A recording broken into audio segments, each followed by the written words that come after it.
Boa noite, turma. Como vocês estão? Mais uma quarta-feira, nós juntos para mais uma aula de biologia. Espero que todos estejam bem, todos estejam se cuidando na medida do possível. E hoje nós vamos ver um dos conteúdos mais belos para mim, Natália, né, da biologia, que é o conteúdo de mutações genéticas, mutações cromossômicas e toda a beleza que gira em torno desse mundo das mutações. Espero que gostem da aula, espero que entendam, qualquer coisa falem com a gente. E, bom, vamos começar. Mas primeiro quero enfatizar aqui a minha capa, né, que quem entendeu a referência me adiciona lá no Facebook e no Instagram, porque a gente já vai ser amigo, já vai ter aquele, né, selo de identificação. Quem não entendeu, eu sinto muito, você está perdendo uma bela amostra da cultura pop, que é esse filme aqui que eu não vou comentar. Quem entendeu, entendeu, né, gente? Vamos começar, então. Vamos ligar a setinha aqui pra gente conseguir ir junto. Então, a mutação, o que é uma mutação? Uma mutação é um erro que acontece lá na sequência do DNA. Lembrem lá do DNA que a gente viu, toda a divisão celular, toda a estruturação do DNA, toda a genética gira em torno do DNA. Todos aqueles processos que nós vimos é o que ocorre na natureza da nossa forma normal. As mutações, a mutação genética é um erro que ocorre naquela sequência de DNA ou nos cromossomos, numa forma mais abrangente, lá na célula, lá no núcleo da célula. E esses erros não são reparados.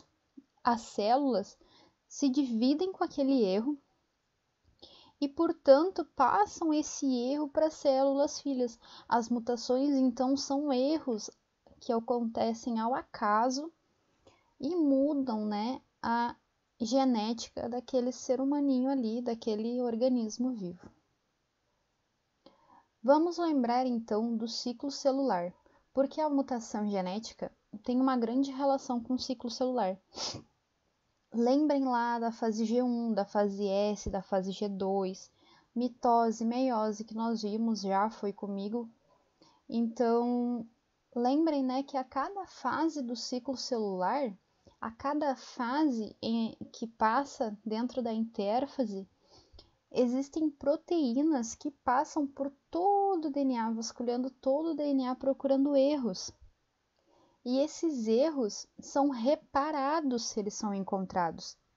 Quem faz esse reparo do DNA, quem faz esse reparo e essa checagem, né, esse cara crachá do DNA, são as proteínas que guardam o nosso genoma, que protegem nosso genoma. Elas são chamadas de proteínas de reparo, reparo de DNA. Então, elas vasculham todo o DNA à procura de erros, né? Costumo chamar elas de proteínas policiais, porque elas ficam lá, né, vendo se está tudo bem, se está tudo ok, vendo se toda a divisão está ocorrendo legal, porque se não estiver ocorrendo legal, aquela célula não vai para frente. Essas proteínas de reparo cuidam de todo o processo de transcrição e tradução também. Lembrem lá que a gente viu, né, a transcrição e tradução do DNA, elas também cuidam para garantir que tudo ocorra certo, tudo ocorra bem e que a gente não fique por aí lançando erro por qualquer coisa dentro do nosso DNA, até porque um erro gera, né, pode gerar mudança naquela informação que nós queremos fabricar, né? Uma proteína que nós queremos fabricar, como nós vamos ver alguns exemplos daqui a pouco. Graças a essas proteínas de reparo, ocorre apenas um erro a cada esse número gigante, que não sei dizer para vocês, né? Eu não sei ler matematicamente, não fui alfabetizada matematicamente. Então, esses erros ocorrem um a cada esse número aqui de nucleotídeos. Então, pensem, existe um erro de nucleotídeo a cada todo esse número aqui de sequências nucleotídicas. Como, por exemplo, nesse exemplo que eu botei para vocês, nessa dupla fita de DNA, onde tem um A fazendo ligação com um C. Lembrem, A se liga com ter. Nós vimos isso já numa aula também. Então, esse erro nucleotídico só ocorre uma vez a cada 10 nesse número aqui.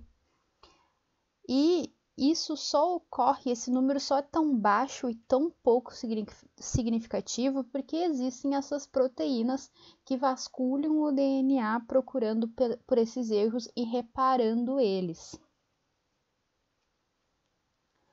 Bom, todas as células sofrem esses erros. Todas as células têm erros nucleotídicos, como que a gente viu ali atrás. Só que esses erros, eles podem ser corrigidos durante a divisão celular, que foi o que a gente viu no conteúdo de divisão celular. E tem duas opções que essa célula vai tomar dali para frente. Se as proteínas de reparo percebem aquele erro na célula, elas encaminham aquela célula para a morte celular ou reparam o erro, depende de como que o erro vai ser, né? Se for um erro muito grande que não tem condições de reparar, a célula é encaminhada para a morte celular. Ou aquele erro, se ele for pequeno, uma base nucleotídica ali, como a gente falou, é facinho de reparar, né? E se ocorre a morte celular, por que ocorre a morte celular, na verdade? Por que as células são encaminhadas para a morte celular? Para que aquele erro não passe para frente, para que aquela célula não se divida com um erro novamente. Então, daí aquela célula, né, morre ou é reparada. E se as células não conseguem perceber o erro porque aquela célula que mutou se disfarçou, porque as células conseguem se disfarçar do nosso sistema imunológico, né? Dessas proteínas. Então, se as células que dividiram com uma mutação se escondem, as células não têm como ver, as proteínas não têm como reparar aquele erro e nem encaminhar para a morte celular, porque elas não vão saber que aquilo ali existe.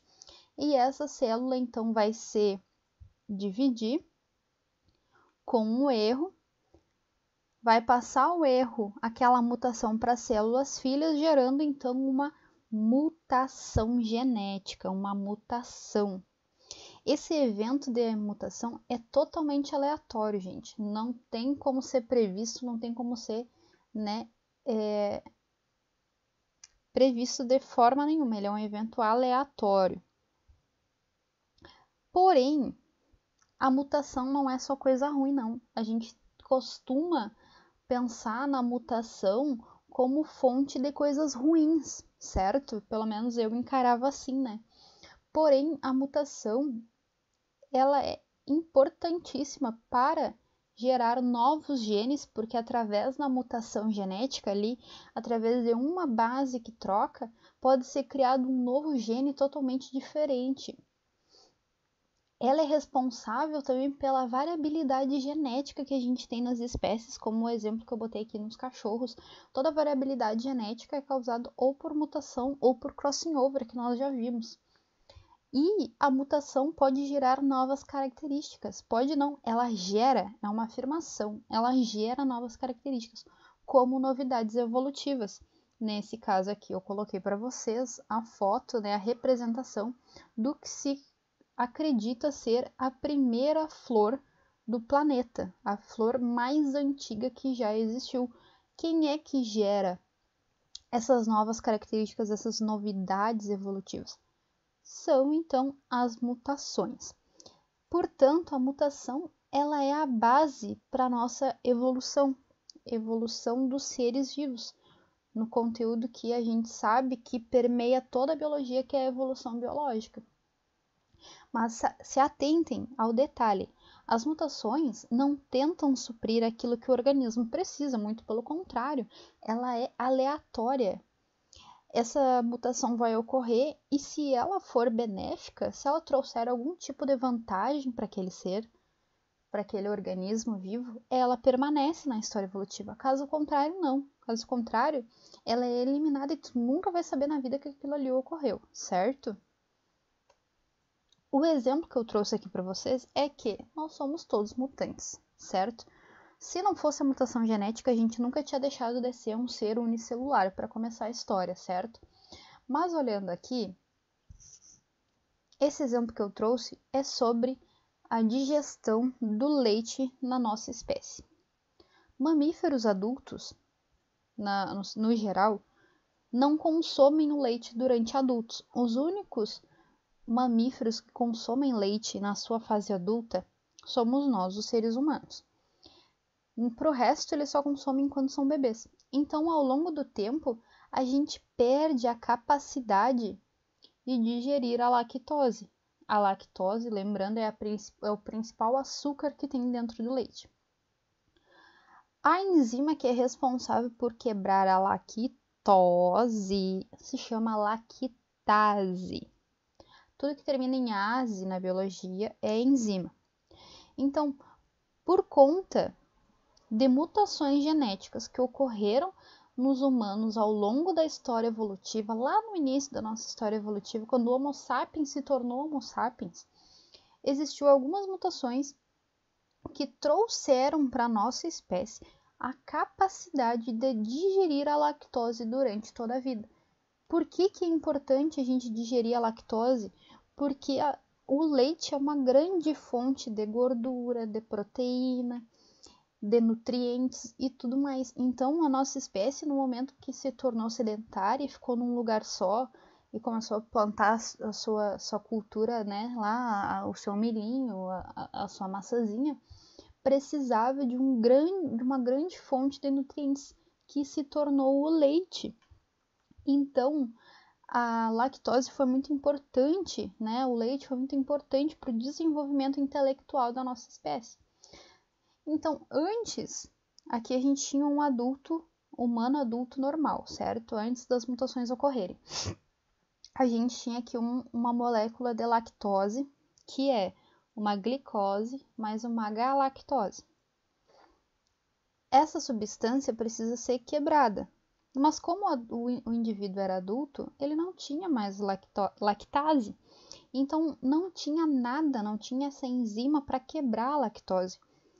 Então, a lactose não era quebrada dentro dos mamíferos, gerando, então, né, gases, puns e tudo mais que a gente tem. Quem tem intolerância à lactose está ligado no que eu tô falando. Então, assim, quando a gente não consegue digerir a lactose, a gente fica com indigestão, cheio de gases e provavelmente a gente tem que sair correndo rapidamente para o banheiro porque, né, o estouro vem. E isso era o que acontecia com os povos, né? É o que acontece com todos os mamíferos, exceto na nossa espécie, porque eles não possuem lactase na fase adulta. Já nossa espécie, através de algumas mutações genéticas, acabou, né? Aqui é um mutante, né? Nós somos o Wolverine, porque nós conseguimos quebrar a lactose. Então, humano adulto mutante ingere lá a lactose e possui a lactase e consegue quebrar a lactose, né, nos seus dois açúcares que compõem ela, que é a glicose e a galactose. Essa lactase, né, digere, a gente consegue, né, quebrar em pedacinhos a lactose, então a gente consegue digerir ela. Quebra em pedacinhos e nós conseguimos então consumir leite até o fim da vida, que é uma coisa que só ocorre na nossa espécie de mamíferos.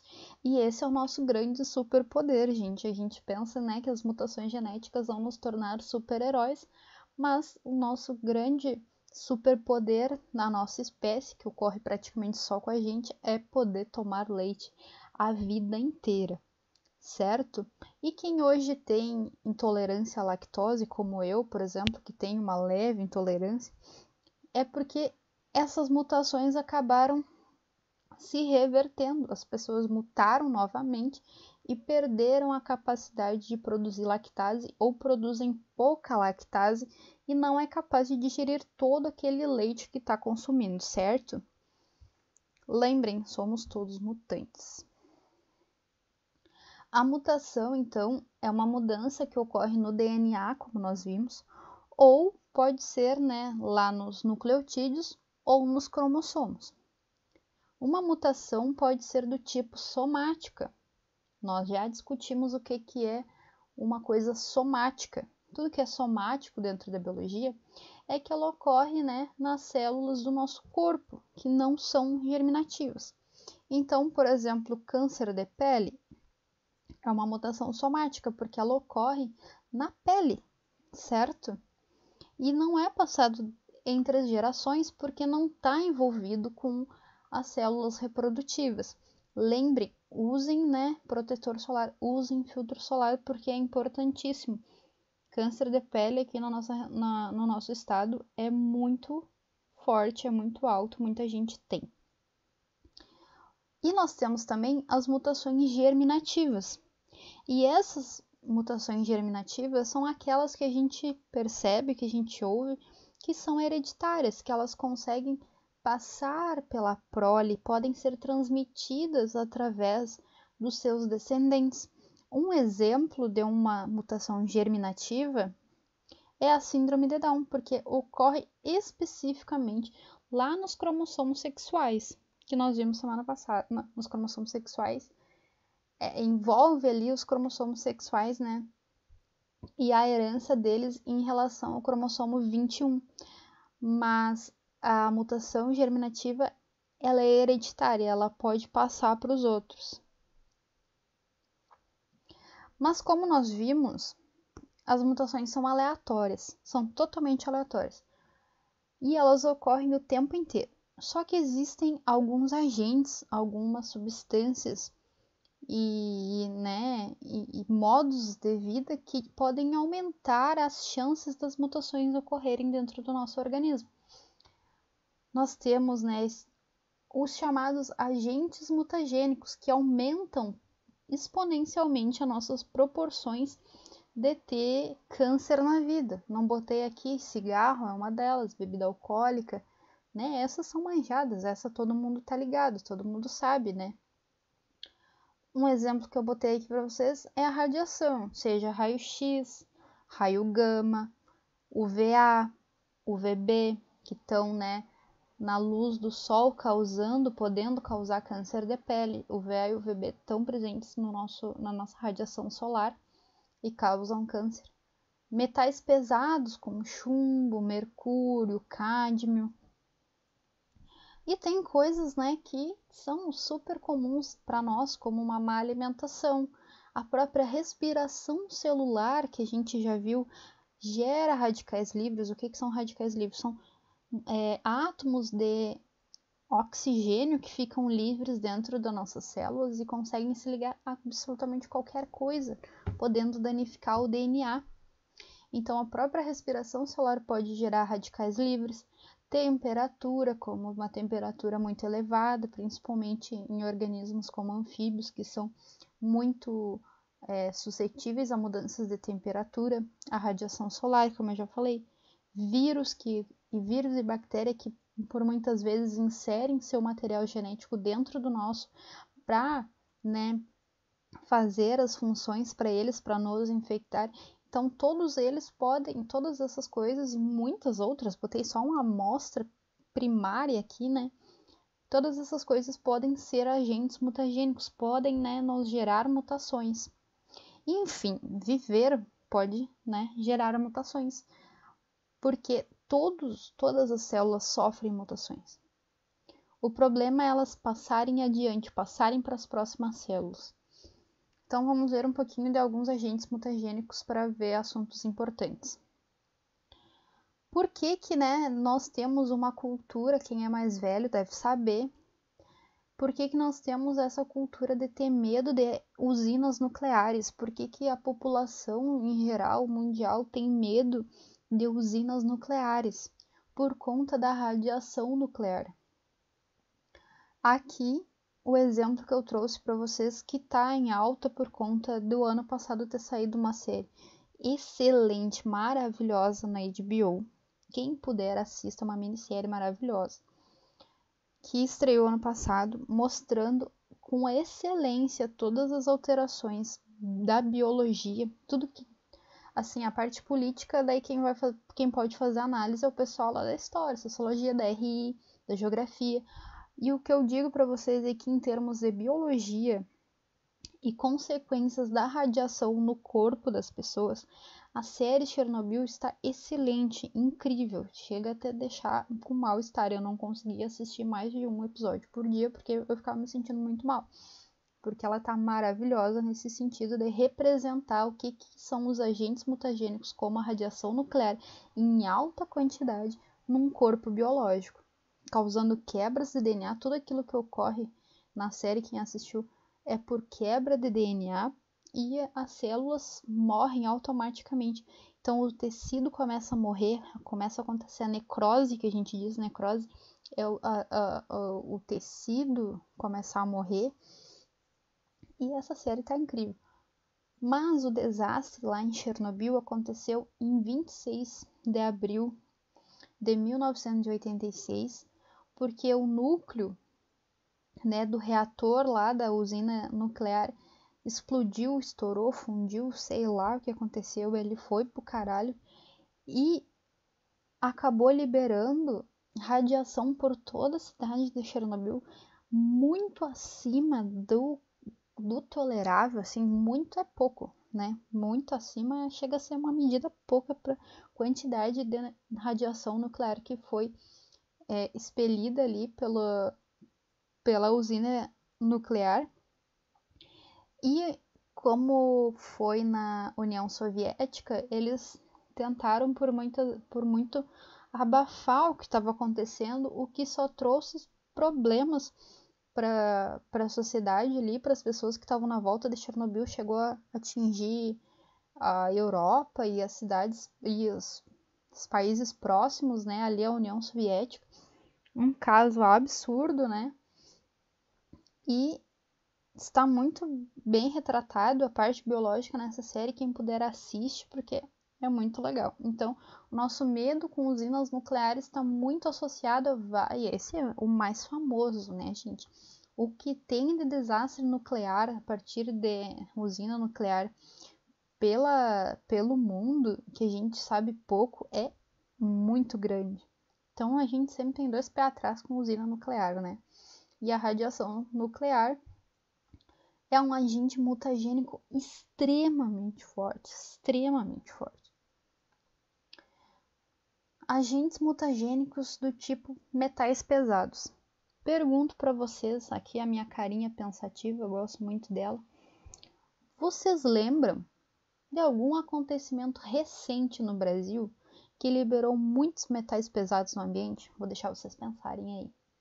Assim, um evento, não é nenhuma, né? São dois, né, acontecimentos que ocorreram no Brasil que acabou por liberar muito metais pesados no ambiente, nos rios, nos mares, né? Em toda a natureza e biodiversidade da volta.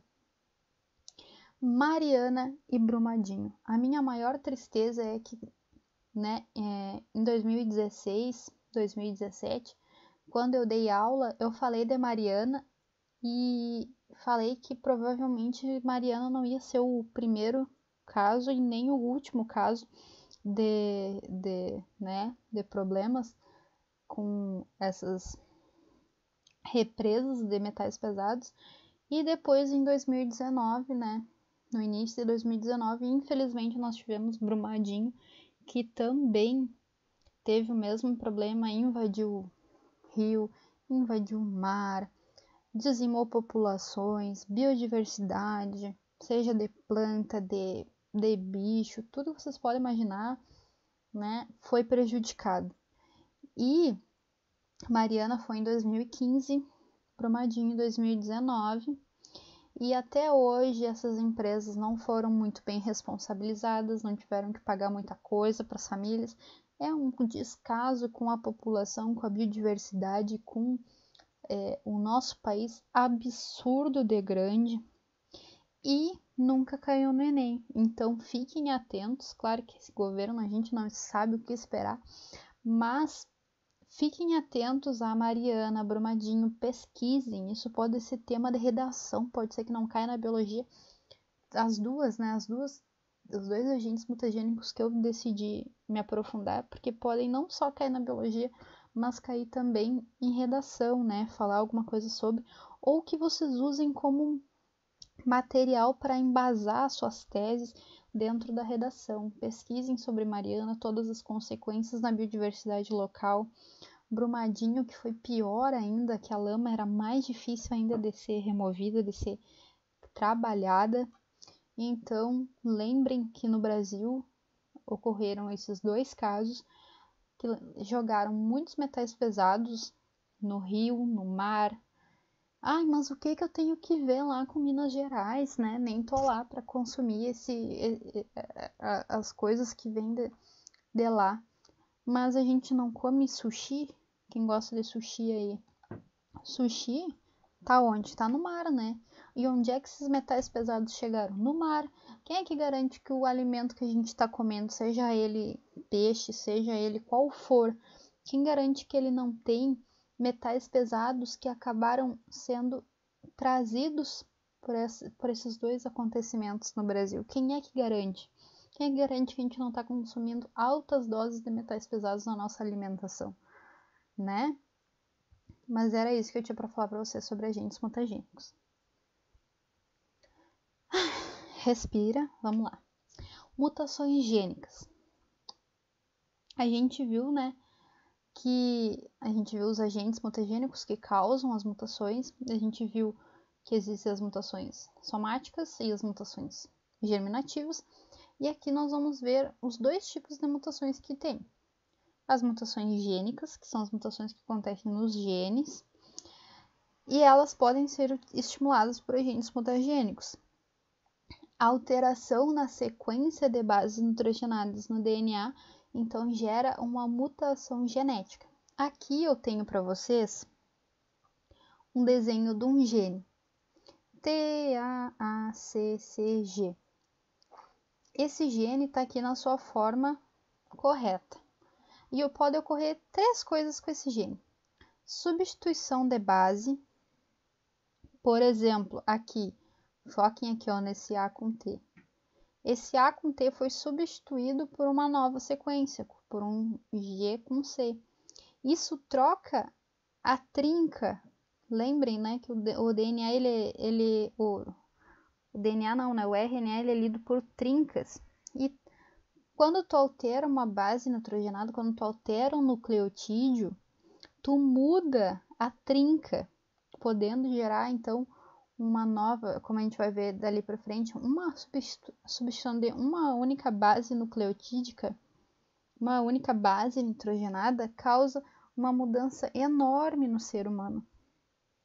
Então, a gente tem aqui a substituição de bases, a gente pode ter a deleção de bases, como nesse caso aqui, essa base deixou de existir, ou a adição de uma nova base, né, como é o exemplo aqui que eu trouxe para vocês.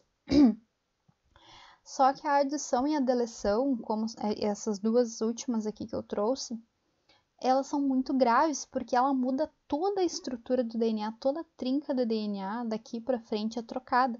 Então, todas as proteínas, todos os aminoácidos que vão ser usados para formar uma proteína vão ser modificados e essas mutações, por muitas vezes, não são levadas adiante, morre, né?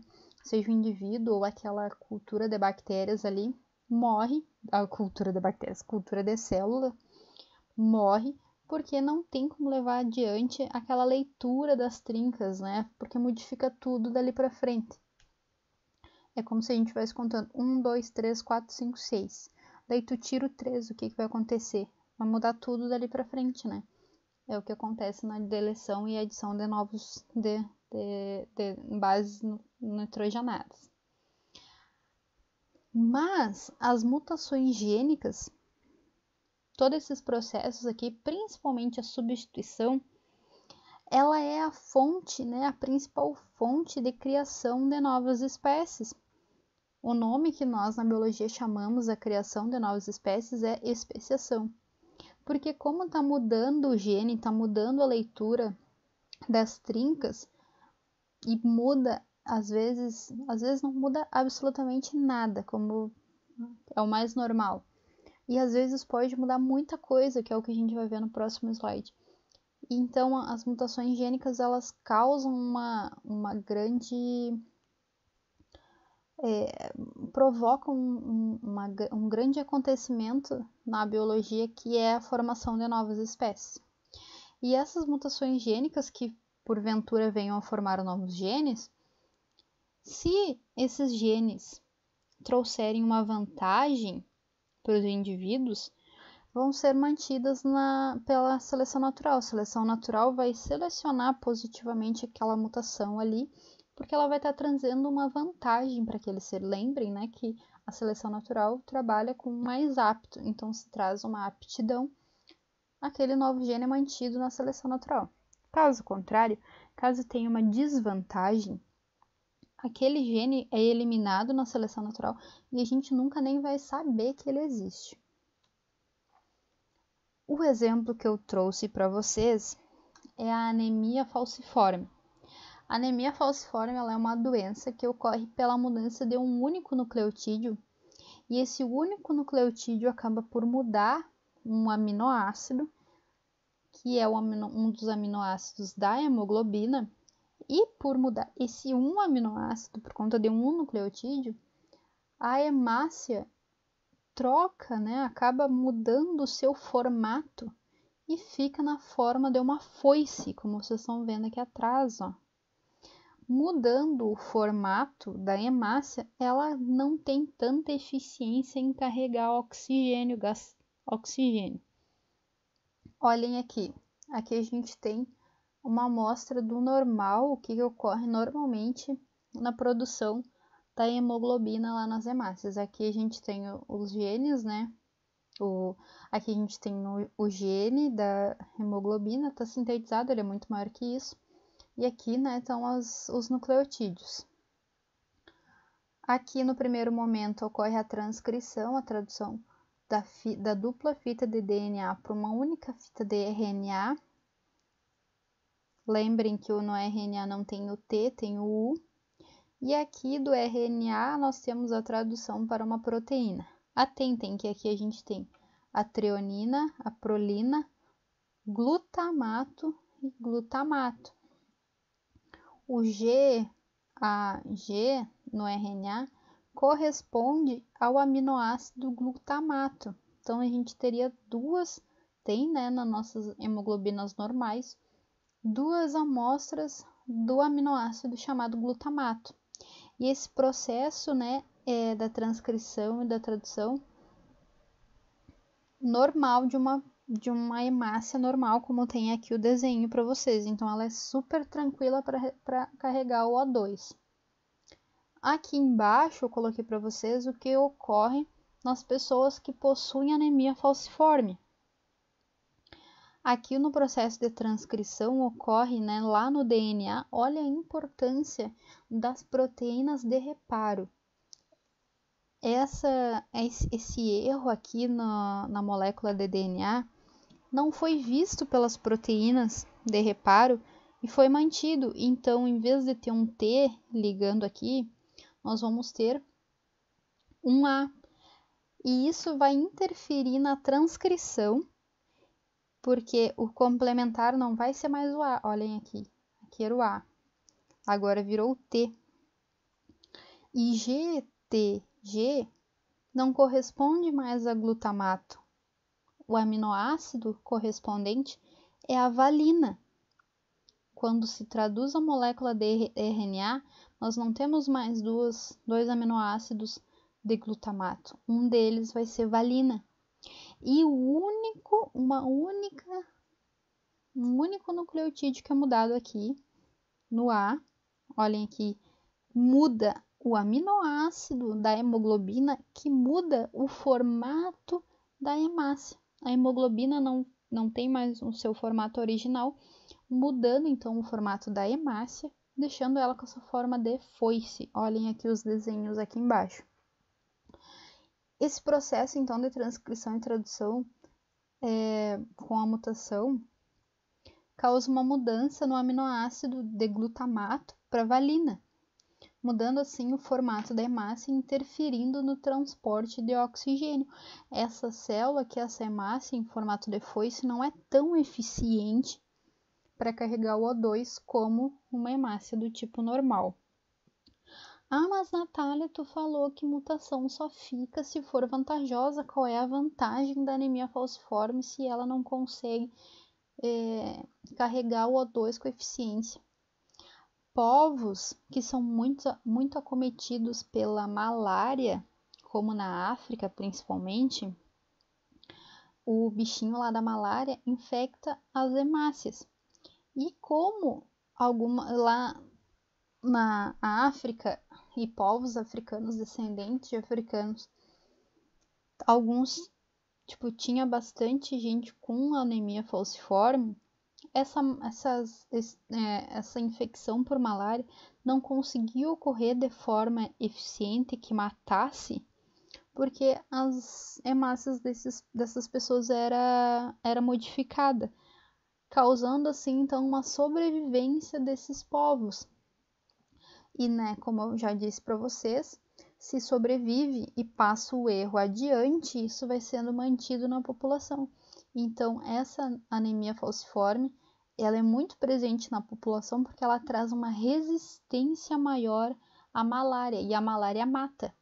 E a anemia falciforme, embora se viva com muitas restrições nas pessoas que são heterozigotas para anemia falciforme, traz uma dificuldade de viver, mas a pessoa não morre. Então, acabou sendo mantido pela evolução, pela seleção natural, a presença então da anemia falciforme nas populações de descendência africana por conta da malária.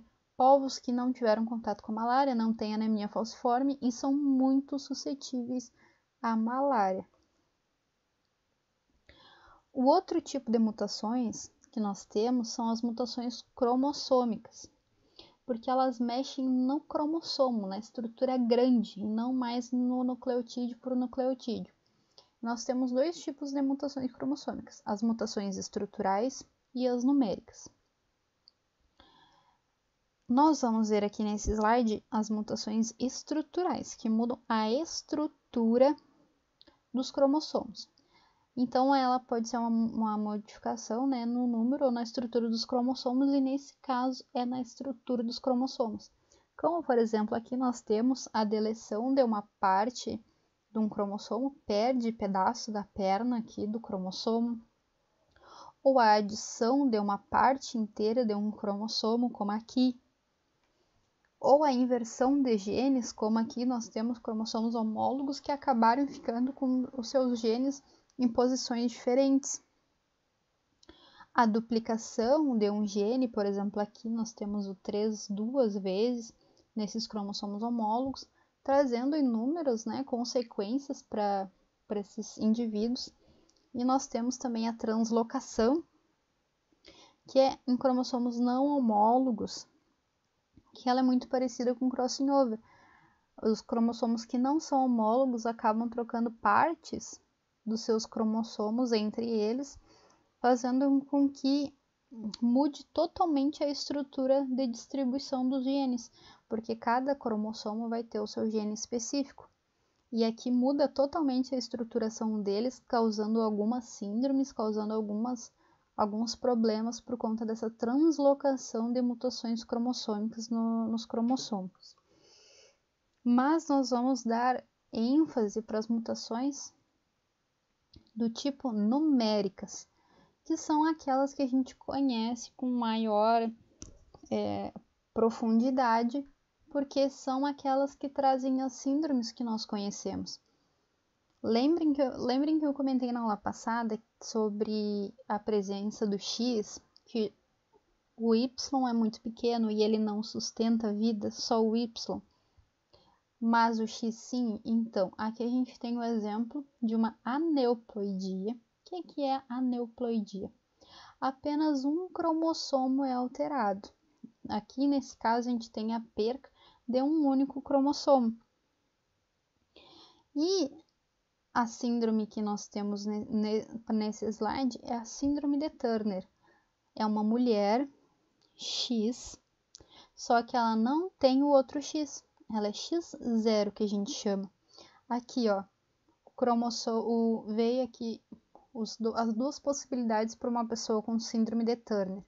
Aqui a gente tem o espermatozoide que veio do pai com X e o óvulo da mãe sem o outro X, fazendo com que o zigoto formado seja X0, ou ainda o espermatozoide 0 e o óvulo X, causando então um zigoto X0. As mutações numéricas são consequência de problemas na separação dos cromossomos. Então, aqui a síndrome de Turner, o indivíduo que vai nascer de sexo biológico feminino, mas com várias alterações, a pessoa vai ter vários problemas em consequência de não ter um dos X. A outra aneuploidia que eu trago para vocês, lembrando que a aneuploidia é apenas um cromossomo alterado, é a síndrome de Klinefelter.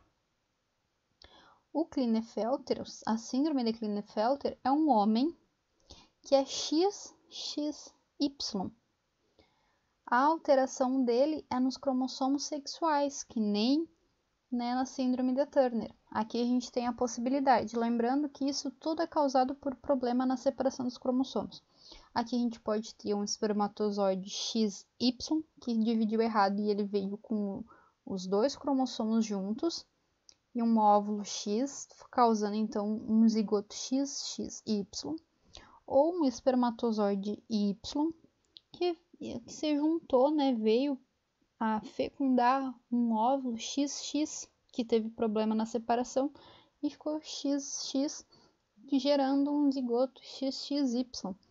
E esse indivíduo será de sexo biológico masculino, com várias coisas diferentes, Não vai ter um bom desenvolvimento dos testículos, vai ter crescimento de seio, vai ter uma barba rala, vai ter uma tendência à calvície e várias outras coisas.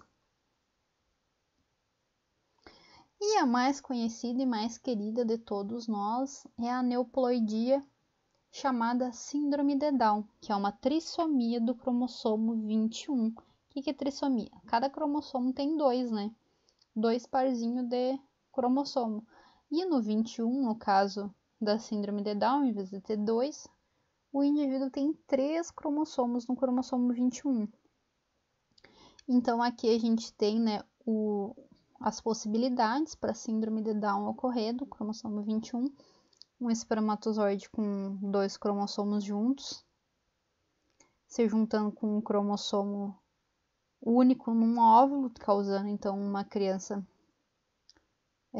com trissomia no 21, ou ainda um espermatozoide com um único cromossomo se ligando a um óvulo com 2 cromossomos, causando então um zigoto, com 3 cromossomos no 21. Isso ocorre com maior facilidade nesse caso aqui, no caso que o óvulo vem com 2 cromossomos juntos. E isso ocorre com maior facilidade nas mulheres a partir dos 35 anos, por conta de estar há tanto tempo parado nossa produção de bebês está parada e acaba que vai 2 cromossomos juntos, e isso, então a idade, os 35 anos, é um fator importantíssimo para o desenvolvimento de uma maior quantidade de síndrome de Down na população, porque as mulheres estão tendo filho cada vez mais tarde, aumentando então a probabilidade de vir síndrome de Down. Ok, mas vamos lá, se encaminhando para o final da aula. Nós vimos que nós temos essas proteínas que são guardiãs do nosso genoma, que vasculham todo o DNA atrás de erros, daí se elas acham, elas vão lá e reparam aquele erro, e são tudo de bom, fazendo que a gente tenha uma taxa de mutação baixíssima dentro do nosso corpo, de mutações genéticas, assim, baixíssima, como vocês viram. E elas são maravilhosas para manter a evolução, e tudo ok dentro das espécies. Mas pergunto para vocês agora, e se aquelas mutações que nós vimos ocorrerem num local que tem o gene para essas proteínas? Se, por acaso, essas proteínas aqui que forem mutadas e pararem de funcionar, Se essas proteínas aqui param de funcionar por conta de mutações genéticas que ocorreram na produção dessas proteínas, nós vamos ter uma consequência muito conhecida nossa, que é chamada de neoplasia. Ai, Natália, o que é neoplasia? Nem sei o que é isso que tu está falando. Neoplasia é um termo muito usado em exames para indicar a presença de tumor. Então, se as proteínas de reparo, as nossas proteínas policiais, falham por conta de mutações nelas, elas param de guardar o nosso genoma, elas não conseguem mais proteger o nosso DNA de outras mutações, estão gerando neoplasias. Neoplasia é um termo médico, que é o termo para tumor, né, que a gente conhece no popular. A neoplasia pode ser do tipo benigna, que não causa mal, que pode ser retirada facilmente, como, por exemplo, verruga. Verruga é uma neoplasia do tipo benigna. E tem o tipo de neoplasia, que são as neoplasias malignas. E as neoplasias malignas são o que nós conhecemos hoje em dia de câncer. Tudo porque as nossas proteínas guardiãs não conseguiram ser totalmente eficientes dentro do nosso organismo. Aqui eu botei um slide para mostrar para vocês como é que o câncer começa dentro do nosso corpo. Aqui a gente tem uma célula normal e essa célula sofre uma mutação. E essa mutação consegue se esconder, tá aqui a carinha, né? Consegue se esconder do nosso sistema imunológico. E, né, aquelas nossas proteínas de reparo que estão com algum probleminha, que estão com alguma mutação, não conseguem reconhecer mais essa célula aqui com problema. Essa célula aqui mutada com problema se divide em duas, se divide em 4. E quando a gente vê, tem uma parte inteira daquele tecido cheio de células mutadas que estão causando um câncer na gente. O câncer começa a partir de uma única célula com mutação genética que não conseguiu ser reconhecida pelas nossas proteínas de reparo, ou que as nossas proteínas de reparo estavam falhas por conta de mutações que ocorreram nelas. E por isso que é tão difícil de identificar o câncer logo no começo, porque ele tem uma origem monoclonal, que nós chamamos. Ele surge de uma única célula aqui, que sofreu uma mutação e acabou se dividindo em excesso. Então, através das divisões celulares, essa mutação é levada adiante, se esconde das nossas células de defesa, né? E pode chegar ao nosso sangue aqui, né? Botei um vaso sanguíneo para vocês.